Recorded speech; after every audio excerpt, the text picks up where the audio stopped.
Bergenia ciliata, really lovely deciduous Bergenia. So that means it loses its leaves during the winter and just remains as a tight clump. It doesn't spread around fast like other Bergenias, but it's a really, really beautiful thing. And as you can see, start the spring, it comes up with these tight buds and small leaves to start off with, and then gradually they start to come up and open, and as they open a little bit more, so they get a little bit taller, and so the leaf becomes a little bit bigger until they get to a point where they have become really nicely into flower like this. And then you get this where they've started to change colour. So they start off beautifully white. They have a flowering head which goes over, so it's got a little bit of a snout down here. And you can see that the top flowers have changed colour and gone pink. That's an indicator to the bees or other pollinating insects that are around at this time to say these flowers have been pollinated, the ones which are white have not been pollinated. It saves time and effort for the pollinating insects. It saves time and effort for the plant from the point of view that every flower gets visited and they get well and truly pollinated.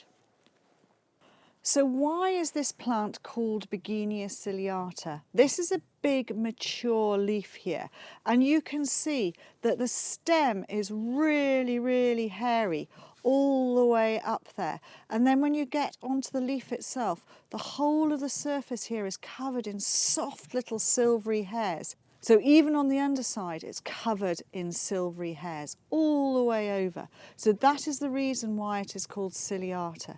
Deciduous, so it loses all of its leaf. And I just wanted to show you close up the beauty of these flowers, especially when you look into them when they're just before they're starting to open up.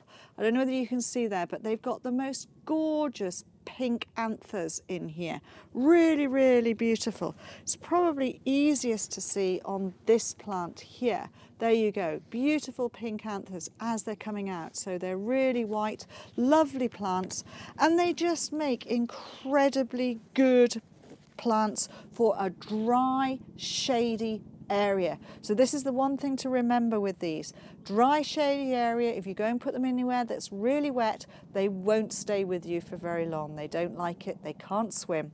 So lovely spring flowering plant. What happens when you get to the summer? Well, as I said, this is the mature leaf, so about the size of a saucer, and they get covered with those. So they will be a little bit higher and round, and they'll just look beautiful. And then in the autumn, these leaves go the most amazing red and oranges. So it starts off looking beautiful in the spring and then finishes in the autumn and then goes to sleep for the winter time. Dry shade, as I said, you can lift and divide. You can see this one's putting on shoots here, very close to each other, very tucked in. So those can be split off and they can be done. And you do that after flowering as the leaf is starting to make itself larger. That is the time for doing the splitting. So it gets split after flowering. If you've enjoyed the videos, then please do subscribe to our YouTube channel.